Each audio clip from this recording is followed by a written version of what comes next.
Chef Joaquin Alcocer here again with us from the Art Institute of Tampa. He's going to show us how to make homemade tamales. He's going to do the same demo that he did a couple years ago on TV on Fox News 13. And we can provide that link so you can see that. We're filming this as well today, so he's already pre-made some for you to try, but he's going to show you how to do it. And he's going to have you guys, if you'd like, come on up and make some that you can take home. Okay, Chef, all yours. Hi, again, as Chef Wallace says, I am Chef Alcocer. I'm one of the instructors at the Art Institute of Tampa. So today I'm going to show you how to make some some chicken and bean and cheese tamales. So these are Mexican style tamales. There are various styles of tamales that from around the world, but we are going to do the Mexican version. So first things first, you always want to start off with making the masa dough, which I already have prepared right here. But I'm going to go ahead and show you how to finish it off. So with this, all you have is corn flour that is made for masa dough for tamales. Okay, so when you are looking for this at the store, make sure you get the one that literally states for tamales. If not, it's not fine enough, and so it will not work very well. You can, if you find it out here in Florida, it's really hard to find. There is fresh masa that's already pre-made. And all you literally have to do is add the water and the lard and things of that nature already to it. Okay? So some of the other ingredients that I'm going to be adding in here, I'm going to be adding some red chili powder, some garlic, onion powder, salt and pepper, and lard. Okay? And also water. Alright, so I have my dough in here, just like that. I'm going to go ahead and lightly season it, a little bit of salt, a pinch of pepper, not too much. And then I also have the onion powder, garlic powder that goes right in here. You want to get closer? Go ahead. Okay, as well as chili powder. Okay, that all goes in to the mix, just like this, guys. All right. So all I'm going to do is sift all that together.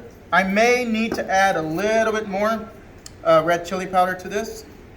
Just more of a visual thing, but there is a recipe that I did print out for you guys to be able to see, and if you want to try to do this at home. Okay, so now I'm going to take my lard. Now this is pork lard, this is pork fat. Okay, so if you are looking to do a more vegan or vegetarian, you can use Sweet Tex, which is Crisco, or you can also use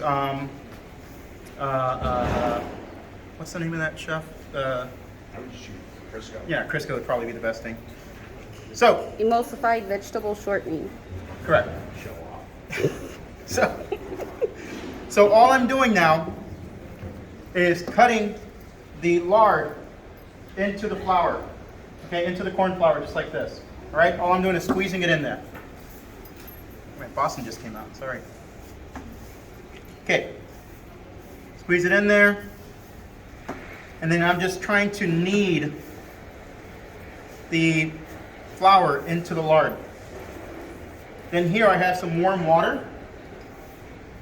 Okay, add the warm water, and I will adjust as needed. If I notice that I got it too wet, I'll just add a little more flour, but this should be okay. But once you get to this point, you just keep mixing it, and you get to this right here, this dough. All right, I'm gonna not finish that. Okay, next is how to properly put these on the husk. Okay, these are corn husks. They've been boiled down.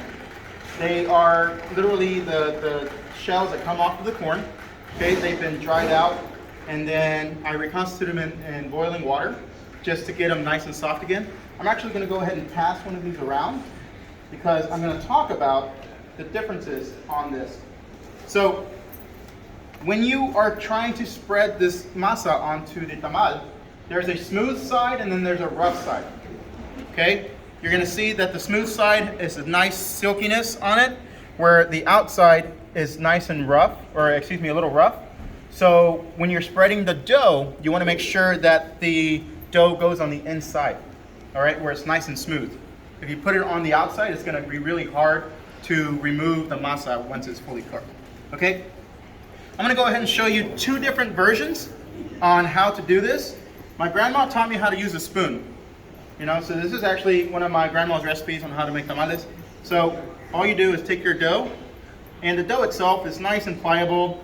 Okay, so you can see I can stick my fingers right in, and it's really easy, nice. You know, not too hard on that. And all I'm gonna do is take my hand, put it in my palm, put it in the palm of my hand, right? Just like such. And I'm gonna spread the dough around. Does anybody want to come up here and try this real quick once I'm done with the spoon? Nobody? So I wash my hands? Gloves? You can wear some. I have some gloves right here. Okay. So it's not as easy as it seems. Okay. But you're literally just spreading the dough out with your hands. Okay. So I'm gonna get you to do it with the spoon. All right. Have fun. So you just pull on this side over here. All right. Here's your. And I'm going to show you real quick. I'm going to have you do the one with this. So you're going to use the back of your spoon, right? The back of the spoon. Yep. Okay. So then you can also use this table scraper. It's a plastic scraper. This is an easier method. Literally all you have to do is take it, spread it right on, and you're done. Right? Really quick, really easy, fast application. No, I want you to do the spoon. It didn't work? I'll do the spoon. You'll do the spoon? Yeah. All right. So here's your masa right here, right? So the smooth side is in here. I'm going to cut this down just a little bit for you. All right? And this is the... That's the smooth side already. Yep. You went like this, right? Correct. All right, so doing this does take a little bit of practice, okay? So it's not the easiest thing in the world, but if you do hundreds of dozens of these at a time, you'll eventually get the process down. There are other methods to use as well. So when you do this, what you want to do is take a look. Just go towards yourself, okay? And just press, basically using the back of the spoon to press down, okay? Just like such. All right? So do a couple of those sweeps just like that, right? All right, not terrible, but you tore it, right? That's not bad. So all you do from there, I'm gonna take off some of the excess batter, right? Some of the excess dough. And all you have to do is just literally scrape it right down. If you have to, there's a spot right here that's a little light. Just spread it right down again, all right? And then you're good, just like that. All right? Okay, so, not bad. Okay, it's okay, I won't say anymore. Not bad, not bad. All right, so we get to use that. Okay, so that is the dough application. Now I'm gonna go ahead and show you, thank you guys. I'm gonna go ahead and show you now how to properly make the filling for this. So, Nice job. I have my pan here. For the filling, I'm going to use some grilled chicken that I have here. I also have some pepper jack, but in the recipe it calls for Colby jack, which is fine to use as well. Okay? And then some tomatoes. Chef Koala has provided me some shredded chicken already. So I'm going to go ahead and use some of the shredded chicken. So for this filling, what I'm going to do, put it right in to my pan. Just like such. Now, this is important. You have to have a little bit of fat in with the chicken, right? That fat helps add moisture to the chicken when it's cooking, because after all, this is already fully cooked chicken. So you need that extra fat to be able to keep it moist as it's cooking again for another 30 minutes in the steamer. Okay? So a little more chili powder. Question for you. Yes, sir. If you were doing like pork butt, Yep. would you still I would still use still add a little lard, yes. It's just kind of a moisture barrier.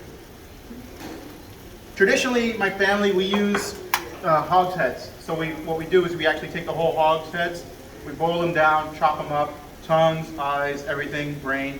It all goes in, mixed together. People don't know that that's what it is, but that's what it is. It's a hot dog. Okay? What's that? All right, salt, pepper. I'm gonna add just a little bit of water to it. Okay? Chicken stock or beef stock works fine as well. Okay? So I'm just going to cook this down. I adjust the seasoning, taste it, make sure it is to my liking. And then once I'm done with that, I'm gonna go ahead, and I already have some already pre-made right here. So once I have that there, I add my tomatoes right to it. Okay? And the cheese is going to actually help with the binding. Okay, that's going to help get it nice and thick as well. Okay? Just like that, melt it down, taste it, adjust seasonings if needed, and then what you end up with is the filling right here. Okay? So it's a little cold, that's why it looks the way it does, but when it's completely hot, it's this consistency right here. Okay? All right, so I'm going to turn that off and just kind of get an idea of what that looks like. Okay, can I get 2 more volunteers? Anybody want to come up and just, I can show you guys how to properly fill them now. Come on up. No. So the filling process isn't very hard at all. Okay, so I have some already pre-done over here for you guys, right here. Okay, I have some chicken, and I have the bean right here. Very, very basic. So all you want to do is take your filling. This is a little cold. That's the only reason it's like this. Just take your filling right at the edge of your tamal. Okay, and then just roll it up, just like such. Okay, same thing.